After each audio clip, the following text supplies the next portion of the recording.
예, 우리 본문 로마서 2장 1절부터 보시겠습니다. 그러므로 남을 판단하는 사람아, 누구를 막론하고 내가 핑계하지 못할 것은 남을 판단하는 것으로 내가 너를 정죄함이니 판단하는 내가 같은 일을 행함이니라. 이런 일을 행하는 자에게 하나님의 심판이 진리대로 되는 줄 우리가 아노라. 이런 일을 행하는 자를 판단하고도 같은 일을 행하는 사람아, 내가 하나님의 심판을 피할 줄로 생각하느냐? 혹 내가 하나님의 인자하심이 너를 인도하여 회개하게 하심을 알지 못하여 그의 인자하심과 용납하심과 길이 참으심이 풍성함을 멸시하느냐? 다만 내 고집과 회개하지 아니한 마음을 따라 진노의 날, 곧 하나님의 의로우신 심판이나 나타나는 그 날에 임할 진노를 내게 쌓는도다. 예, 오늘은 하이델베르크 신조 제5주일의 두 번째 문제입니다. 제13문. 우리 스스로 죄값을 치를 수 있습니까? 거기에 답은 절대 없습니다. 사실 우리는 날마다 죄를 더해가고 있을 뿐입니다. 우리 타락인에 대한 이야기예요. 본문은 제12문에서 우리가 세상에서 형벌을 받게 되고 어떻게 하면 이 형벌을 피하고 다시 하나님의 사랑을 받을 수 있겠습니까? 라고 하는 질문에 이어서 인간 스스로 이걸 할 수가 있습니까? 라고 하는 문제 제기입니다. 그러므로 우리 죄값에 대한 인간의 전적 타락, 그리고 이 전적 타락으로 말미암아서 상심한 마음에 내어버려 두신 상태, 그것을 우리가 타락인이라고 그렇게 이야기를 했습니다. 그런 개념을 가지고 본문을 우리가 살펴봐야 될 것 같습니다. 자, 이제 우리 양도약과 십계명에 대한 내용을 보게 되면 하나님이 그들에게 복을 주시며 하나님이 그들에게 이르시되 생육하고 번성하여 땅에 충만하라, 땅을 정복하라, 바다의 물고기와 하늘의 새와 땅에 움직이는 모든 생물을 다스리라 라고 해가지고 일단 복을 주셨어요.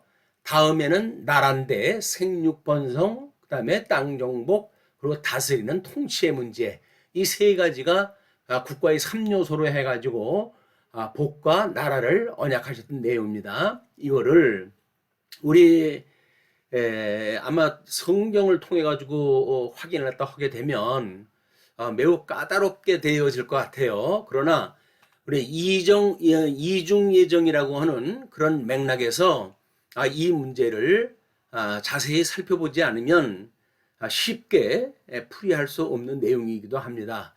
깊도다 하나님의 지혜와 지식의 풍성함이요, 그의 판단은 헤아리지 못할 것이며 그의 길은 찾지 못할 것이로다.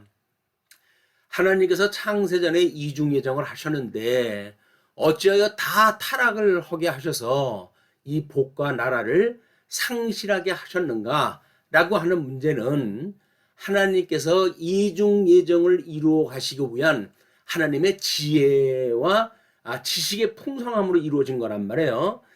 우리 창세기 3장 22절 24절 보시게 되면 하나님께서는 선악을 아는 일에 우리와 같이 되었으니 생명나무 열매도 따먹고 영생할까 하노라. 그러므로 에덴 동산에서 그를 내보내어 그의 그늘이 된 땅을 갈게 하시니라. 이렇게 되었어요. 그러니까 사람을 쫓아내시고 생명나무의 길을 지키게 하시니라 라고 해가지고 하나님과 아담은 완전히 결별이 되어진 겁니다. 이게 그래서 동산에서 쫓겨나고 죄의 종이 되어서 사망에 이르는 존재가 되어졌다는 이야기거든요. 그래서 에덴 동산에는 우리 천사들과 그룹과 화영검으로 해가지고 에덴 동산을 막아가지고 인간의 힘으로는 도저히 들어갈 수 없도록 하나님께서 그렇게 하셨다는 거예요. 왜요? 전적 타락에 우리를 내어버려 두셨다가 오직 하나님의 은혜로 우리 예수 그리스도를 보내주시고 그분의 대속으로 인하여서 이중 예정을 이루시는 하나님의 놀라운 지혜의 섭리를 우리들한테 깨닫게 하시기 위한 섭리입니다.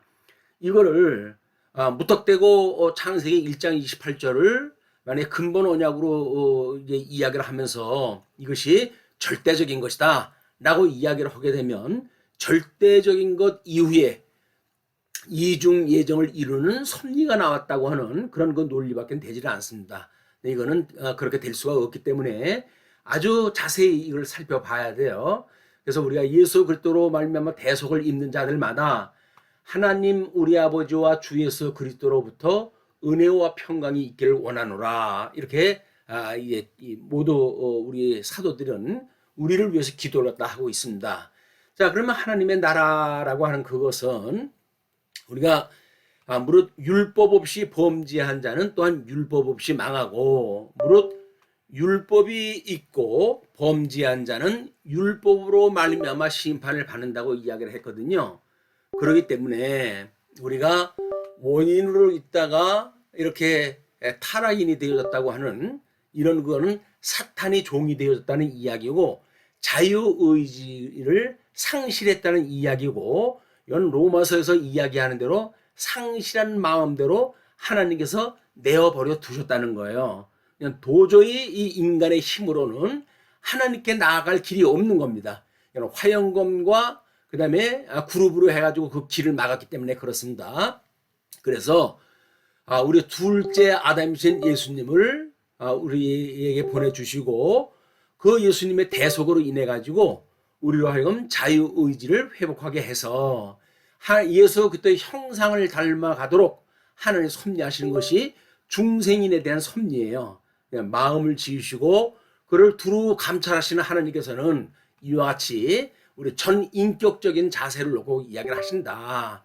이거를 우리 마음의 사전적 의미에 대하여 끊임없이 우리가 이거를 확인을 하고 있는데 이런 그 내용이 지금 우리가 가지고 있는 성격이나 품성 이것이 우리의 영성 또는 지성, 심성, 감성, 덕성이라고 하는 이런 그 품성 문제와 또 이게 마음이 3요소가 우리 의지라고 그러지 않습니까? 이게 우리 마음의 세 요소가 인격이라고 그러지 않습니까? 그것이 지정의라고 하는 구성 요소거든요. 그렇기 때문에 감정이나 의지, 생각 따위를 느끼거나 일으키는 작용을 이 마음이 하는 거예요. 그리고 생각, 감정, 기억 따위가 생기거나 자리 잡는 공간이나 위치가 바로 마음에 있습니다.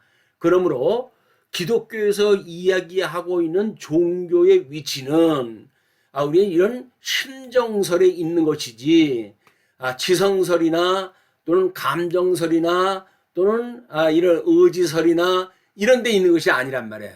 이걸 뭐 일반 철학에서는 주지주의라고 이야기를 하고 주종주의라고 이야기를 하고 주의주의라고 이렇게 이야기를 하거든요. 그렇게 아니에요. 우리 기독교에서는 우리들의 전 인격을 통해 가지고 하나님에 대하여 우리가 깨달아 알고 믿어 경외할 수 있도록 해 가시기 때문에 우리들의 이 중생인에게 하나님의 종교의 위치는 우리 마음에 있는 것이다. 그래서 마음을 모르고 복음을 논한다는 이야기는 사실은 말이 안 됩니다. 왜? 하나님께서 우리 사람이 마음으로 믿는다고 이야기를 했거든요. 이 마음으로 믿는 거예요. 마음으로 믿어가지고 하나님 앞에 의에 이르고 또 입으로 시인하여서 구원에 이르니라. 우리가 이 전인적인 구원은 결국 우리의 덕성, 이 입으로 시인하는 이런 행동으로 말미암아서 구원에 이른다고 로마서 기자는 이야기를 하고 있거든요. 그러니까 우리가 자유의지 문제는 하나님의 형상대로 창조가 되어졌는데 자유의지가 없을 수가 없겠지요. 자유의지가 있게 만들었는데 그 아담이 전적으로 타락함으로 해가지고 자유의지를 상실하게 되어졌다. 왜? 사탄의 종이 되어졌으니까. 그러나 우리 주 예수 그리스도로 말미암아 우리가 구속에 이르게 되어졌고 이 자유의지가 회복이 되어져서 예수 그리스도의 형상을 닮아가는 거예요. 이 예수 그리스도의 형상을 닮아가는 거는 우리가 기쁘고 즐거운 마음으로 참여가 되어지는 것이지 마지못해 억지로 또는 기계적으로 이렇게 되어지는 게 아니다. 신앙생활이라고 하는 건 전 인격적으로 우리가 하나님을 섬기게끔 되어져 있어요. 그것이 목숨을 다하고 뜻을 다하고 또는 이게 너의 모든 목숨을 다하고 뜻을 다하고 그다음에 하나님을 이제 섬겨라라고 하는 그런 그 이야기는 이 전인적인 걸 다 통해 가지고 하나님을 섬기라는 이야기거든요. 또 로마서에서는 우리들에게 영적 예배를 드릴 때 너희 몸을 하나님의 산 제물로 드려라 이렇게 이야기를 해요. 산 제물이 여기서 이 살덩어리만 드리는 걸까요? 아니에요. 우리 전부라고 한다면 우리의 영도 육도 또는 우리의 이 마음도 전부 포함되어진 우리를 제물로 바치라는 겁니다. 마음을 빼어놓고 예수님 믿는다는 이야기는 거짓말이고 또 이런 윤리적인 문제라든가 우리 육신으로 드려지는 것도 배제되어지는 것은 말이 아닌 거예요. 또 우리들의 이런 거듭나고 중생한 우리들의 영혼이 하나님을 경외하는데 아무런 작동이 안 된다고 한다면 그는 하나님의 선하고 기뻐하시고 온전한 뜻을 분별할 수 없는 상태로 예배를 드리는 겁니다. 이런 우리 구조를 가지고 이렇게 살펴보셨으면 좋겠어요. 이걸 모르게 되면 구원이라고 하는 것에 대하여 우리가 수박 겉 핥기식으로 밖에는 알 수가 없기 때문에 그렇습니다. 그래서 우리 삼일째 하나님의 영광 선포를 위해 가지고 세상을 지으시고 모든 인류에게 이 하나님의 특별한 계시를 갖다 주셨다고 이야기를 하지 않았습니까? 그렇다고 해가지고 하나님의 절대 주권만 위한 것이 아니라 우리들에게는 은혜의 영광을 찬송하게 하려는 목적이 있는 거예요. 이게 뭐 하나님의 절대 주권만 이야기를 하면서 인간한테는 이런 것이 필요 없는 것처럼 이야기를 하는데 그거는 하나님의 섭리에 대한 오해입니다. 하나님의 여호와로 지금 이름을 드러내시고 하시는 모든 섭리 사역은 이와 같이 그의 피조물을 통해 가지고 찬송, 은혜의 영광을 찬송하게 하시려고 하는 이런 목적도 있는 것이다. 이거를 하나님의 절대 주권이라고 하는 입장에서 영광 선포라고 이야기를 하는 겁니다. 이런 우리가 이원론적인 이런 그 논리를 빼버리게 되면 우리는 한쪽에 치우친 생각에 빠져가지고 뭐 마치 촉할빈주의나 이런 사람들처럼 하나님의 은혜를 논하지 못하는 기껏덩어리가 돼버리고 마는 겁니다. 네, 하나님은 그렇지 않습니다. 왜? 에베소서 1장 1절로 14절까지 성부 하나님의 예정과 성자 하나님의 대속과 성령 하나님의 인치심에 대한 걸 이야기를 하고 있거든요. 인치심이라고 하는 건 뭡니까?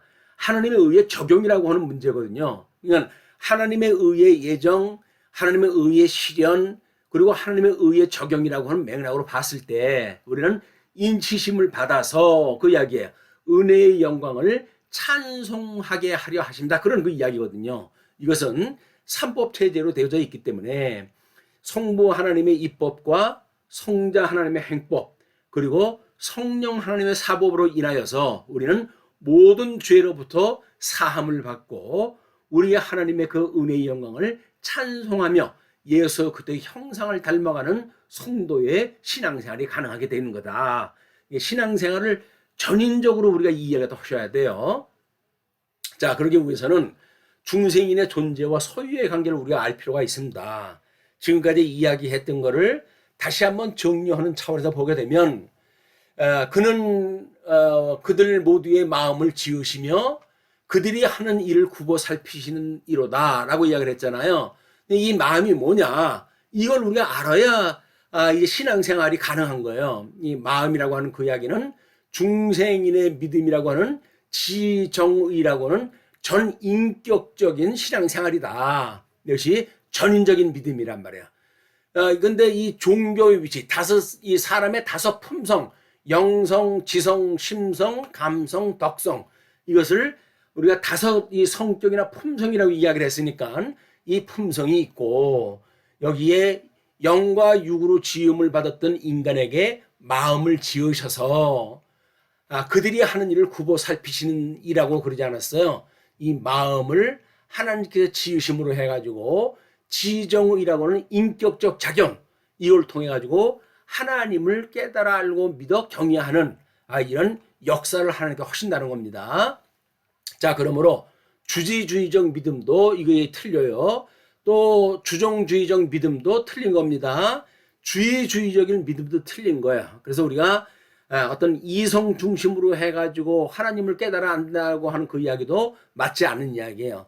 또 감정이나 신비주의자들처럼 감정이나 이런 걸 가지고 어떤 체험 위주로 신앙생활을 가지고 우리가 하나님을 믿게 되어진다라든지 이런 것도 사실 맞지 않습니다. 또 주의주의적 믿음이 율법주의자들처럼 일정한 어떤 우리가 행동을 통해 가지고 예수님을 믿게 되어진다든지 하는 일도 맞지 않아요.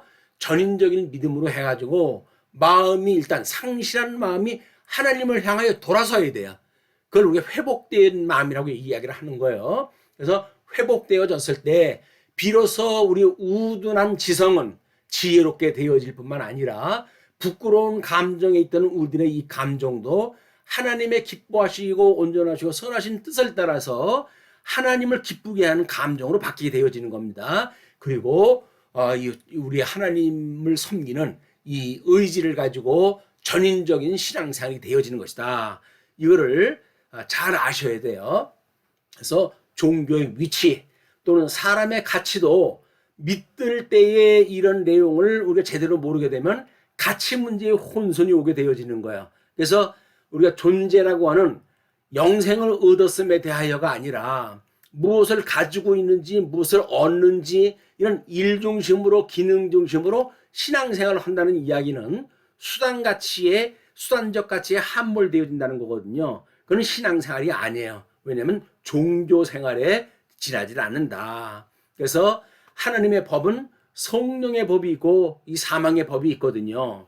그래서 생명의 법은 성령의 소욕을 따라 가지고 우리 하나님의 기뻐하신 뜻을 따라 우리가 순종하게 되어지고 또 우리가 이 한 마음은 육체의 소욕에 이끌림을 받아 가지고 사망의 법에 따라 살아가게 되어지는 것이다. 이것이 하나님의 법에 대한 우리들의 구분이에요.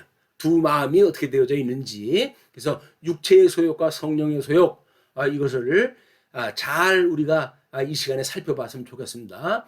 또 성도의 윤리 문제를 보게 되면 신앙생활을 하느냐 종교생활을 하느냐로 해가지고 흔히들 갑각류라고 하는 신앙생활을 한다고 이야기를 하잖아요. 뭔가 바깥으로 해가든 단단하게 되어져 가지고 하나님의 말씀이 우리한테 들어오질 않는 거야. 일용할 양식이 되질 않는 거야. 그래서 평안과 족함을 깨닫지 못하게 되어지고 늘 불안하고 불만을 가지고 구습을 쫓아 살아가게 되어지는 종교생활이 그치고 만들게 된다. 이는 몇 번 이 그림을 살펴보시면서 확인하다 해주셨으면 좋겠습니다. 자, 우리의 복음에는 하나님의 의가 나타나서 믿음으로 믿음에 이르게 하나니 기록된 바 오직 의인은 믿음으로 말미암아 살리라 한 것 같아. 우리 선택되어진 모든 성도들은 오직 믿음으로 말미암아 구원을 얻는 거예요. 그래서 우리가 이런 불가항력적 은총을 깨닫는다는 이야기는 매우 중요한 겁니다. 이것이 죄를 깨닫지 못하고 불가항력적 은총을 깨닫는 이야기는 불가능하거든요. 그렇기 때문에 우리가 불가항력적 은총을 깨닫는 방법은 철저하게 우리의 죄성을 깨닫는 일이에요. 그것이 은혜의 왼쪽 방편이 세 가지가 있는데 특별히 성례절이라고 하는 것이 있어요. 외적으로 가견적 표시로 해가지고 우리가 보여주는 거 하면 내적으로 영적으로 은혜의 표정으로 주어지는 것이 이 세례와 성찬이라는 하는 이야기거든요. 그래서 우리가 예수 그리스도로 말미암아 이걸 깨닫지 못하게 되면 우리는 하나님의 그 은혜를 끊임없이 지속적으로 이걸 기억할 수가 없다는 거예요. 자, 그러면 전인적 구원의 서정을 봤을 때 우리는 하나님께 돌아가는 의식 변화가 중요하다고 그러지 않았어요? 이것이 아까도 이야기를 했던 외적 방편과 남은 자와 이긴 자라고 하는 이중 예정을 이루는 중요한 요소거든요. 그렇기 때문에 하나님의 형상으로 닮게 하시는 성령의 사역, 이걸 왜 인치심이라고 이야기를 했잖아요. 오늘 빌립보서에서 사도 바울은 내가 이미 얻었다 함도 아니요 온전히 이루었다 함도 아니라 오직 내가 그리스도 예수께 잡힌 바 된 그것을 잡으려고 달려가노라. 사도 바울은 약 30년이 지났음에도 불구하고 끊임없이 다메섹 도상에서 예수님을 만났던 그 회심의 사건, 이것이 불강력적 은총을 체험했던 사건이거든요. 그런 회심, 이거를 가지고 이 예수님이 아주 정말 초강력한 방법을 가지고 우리 사도 바울을 구원에 이르게 하셨단 말이에요. 그렇기 때문에 그런 거를 끝까지 잡으려고 달려간다, 이렇게 이야기를 합니다. 성령 충만했던 사도 바울도 끊임없이 그것을 잡으려고 달려간다고 그러는데, 예수를 믿고 양자까지 믿는다고 해가지고 다 우리가 이루어졌다든지 하는 것은 말이 맞지 않아요. 그리고 이중 예정을 우리가 이야기할 때에 외소와 내소라고 하는 이 두 가지를 구분하지 않으면 우리는 마치 기계적으로 우리가 이 하나님 앞에 소명을 받았기 때문에 이 견인과 영화에까지 이른다, 이렇게 생각을 하게 되어지는데 그것도 오해입니다. 소명이라고 하는 것은 외소와 내소가 있어요. 바깥으로만 부름을 받아가지고 우리 하나님 앞에 쓰임을 쓰이다가 그 쓰임을 다하고는 하나님의 버림을 받는 거예요. 그래서 청함을 받는 자는 많으나 여기서 부르심을 입은 자는 적다는 이야기도 이런 맥락에서 이해를 하셔야 되는 겁니다. 자, 그러면 우리 다 같이 주기도로 마치도록 하겠어요. 하늘에 계신 우리 아버지여, 이름이 거룩히 여김을 받으시오며 나라가 임하시오며 뜻이 하늘에서 이루어진 것 같이 땅에서도 이루어지이다. 오늘 우리에게 일용할 양식을 주시옵고 우리가 우리에게 죄 지은 자를 사하여 준 것 같이 우리 죄를 사하여 주시옵고 우리를 시험에 들게 하지 마시옵고 다만 악에서 구하시옵소서. 이래가지고 나라와 권세와 영광이 아버지께 영원히 있사옵나이다. 아멘. 마치겠습니다.